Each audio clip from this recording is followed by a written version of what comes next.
अस्सलामुअलैकुम students, welcome back to my YouTube channel math strategy. आज जो हम अपनी क्लास में टॉपिक कवर करने जा रहे हैं वो है के मेथड। के मेथड क्लास चैप्टर 6 वेरिएशन से रिलेटेड है। चैप्टर 6 वेरिएशन में है हमारा ये लास्ट टॉपिक है के मेथड, और हमारा सबसे लास्ट एसएलओ है एसएलओ नंबर 6.4.1। ठीक है, ये चैप्टर बुक 10 में मौजूद है, लेकिन according to the Aga Khan board हमारे पास ये क्लास 9 में हम ये चैप्टर पढ़ रहे हैं। ठीक है, तो अब क्लास देखते हैं के मेथड। के मेथड क्या होता है? सबसे पहले क्यों हम के मेथड पढ़ते हैं? क्लास के मेथड हम इसलिए पढ़ते हैं, के मेथड हम क्यों पढ़ते हैं? के मेथड हम इसलिए पढ़ते हैं क्लास के, अगर हमारे पास कोई इक्वेशन हो और उस इक्वेशन को हम क्या करें, प्रोपोर्शनैलिटी के साइन के साथ यानी इक्वल्स टू में लेकर, और उसे किसी एक कांस्टेंट नंबर, यहाँ पे के जो है के इटसेल्फ एक कांस्टेंट नंबर के तौर पर यहाँ पर एक्ट करेगा कि के हमारे पास क्या होगा, एक कांस्टेंट नंबर होगा। अब जैसे अगर हमने वेरिएशन और प्रोपोर्शंस वगैरह पढ़ा है तो उसमें भी हमारे पास क्या था कि एक अगर जब डायरेक्टली वेरीज का साइन हटता था, लाइक आपके पास डायरेक्टली वेरीज का अगर साइन हट रहा है तो वो उसके बाद इक्वलिटी में जब हम उसको ला रहे हैं तो एक कांस्टेंट नंबर के ले रहे हैं। ठीक है, अब वहाँ पर एक कांस्टेंट ले रहे थे और अब हमारे पास पूरा एक टॉपिक आ गया, दैट इज के method.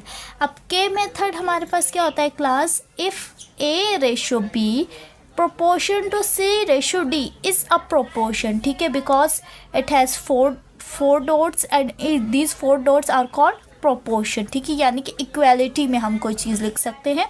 then putting each ratio equal to K, तो हम क्या कर सकते हैं, अब देखें इसको डिवाइड में भी A divided by B, proportionality हटेगा, C equals to C divided by D।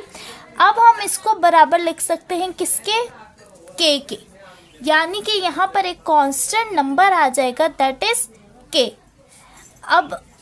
अब हमारे पास क्या है क्लास, अब देखें अगर इसको हम एक मिसाल ले लें एक एग्जांपल के थ्रू कि लाइक अगर हम सपोज कर लें कि ए हमारे पास क्या है 1A, ठीक है, और बी हमारे पास है 2, ठीक है, और हमारे पास ये बराबर आ रहा है 0.5 के। इसी तरह से सी हमारे पास है 3, लेट सपोज, एंड डी हमारे पास है 6, और ये भी किसके आ रहा है 0.5 के। तो ये जो नंबर आ रहा है ना क्लास दोनों में, ये जो नंबर आ रहा है it is behave like constant number, यानी कि ये एक के नंबर कहलाएगा। लाइक अगर हम इस इक्वेशन को हमारे पास जब तीनों चीज़ें बराबर होती हैं तो हम उसको मतलब कहते हैं ना कि वेयर ये नंबर भी इसके बराबर होगा और ये नंबर भी इसके बराबर होगा, तो हम इसको यूँ लिख सकते हैं A divided by B equals to K as well as C divided by D equals to K. Because जब हमारे पास ये तीनों चीज़ें इक्वालिटी में है तो इसका मतलब ये इसके बराबर होगा, ये इसके बराबर होगा, एक कांस्टेंट नंबर जो है वो दोनों में आपस में बराबर होगा।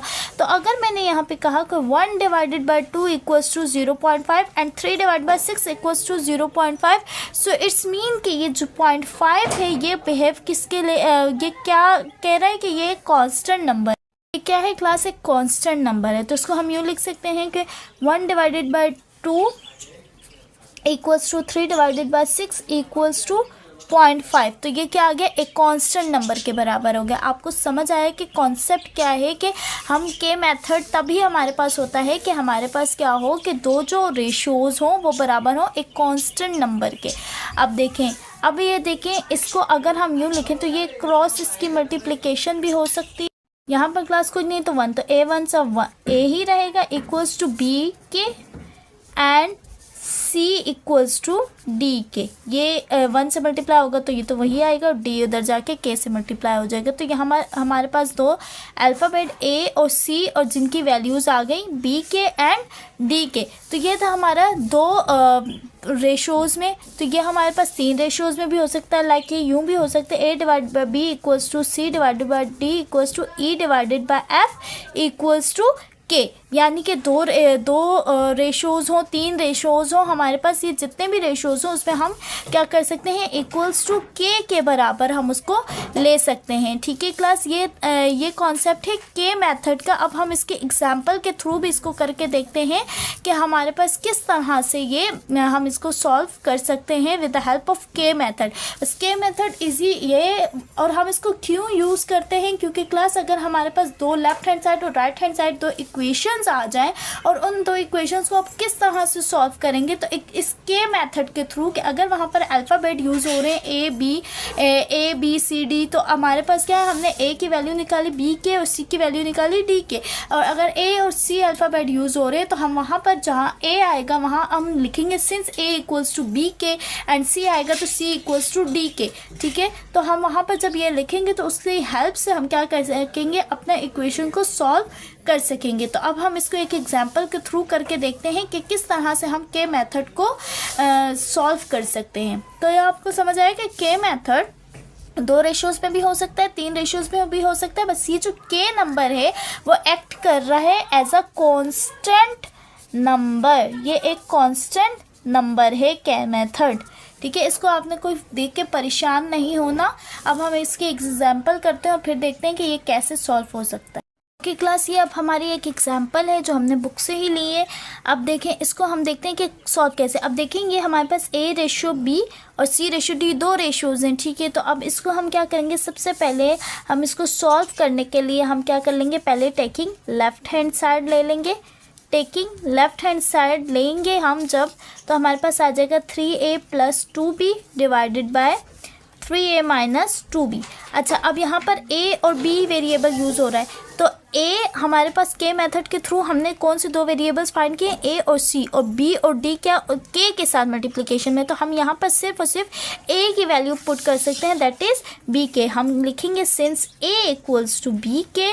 अब हम क्या करेंगे, जहाँ जहाँ a है वहाँ वहाँ हम क्या कर देंगे, b के लिख देंगे, b के + 2b 3b के -2b। b को एज इट इज़ रखेंगे बिकॉज हमारे पास b की कोई भी वैल्यू नहीं है। अब ये क्या करेंगे, 3 को जब इससे मल्टीप्लाई कर देंगे, 3b के + 2b डिवाइडेड बाय 3b के -2b। अब इसमें से देखेंगे क्लास की कुछ हम कोई चीज़ हम कॉमन ले सकते हैं क्लास। अब हम देखेंगे कि इसमें से हम क्या चीज़ कॉमन ले सकते हैं। इन टर्म में से देखें तो b कॉमन आ रहा है, यहाँ से भी b और b कॉमन आ रहा है हमारे पास। तो हम क्या करेंगे, जो चीज़ हम कॉमन ले सकते हैं उस चीज़ को हम कॉमन लिखेंगे। लाइक हम इसको इस तरह लिख सकते हैं ना कि b अगर हम दोनों में से कॉमन लें तो b कॉमन आ गया, 3k + 2 बचेगा अंदर, और यहाँ पर b जब कॉमन ले लेंगे हम तो यहाँ बचेगा 3k - 2, 3k - 2। ठीक है, तो अब ये क्या होगा, b से b कैंसिल हो जाएगा और हमारे पास क्या बचेगा, 3k + 2 डिवाइडेड बाय 3k - 2।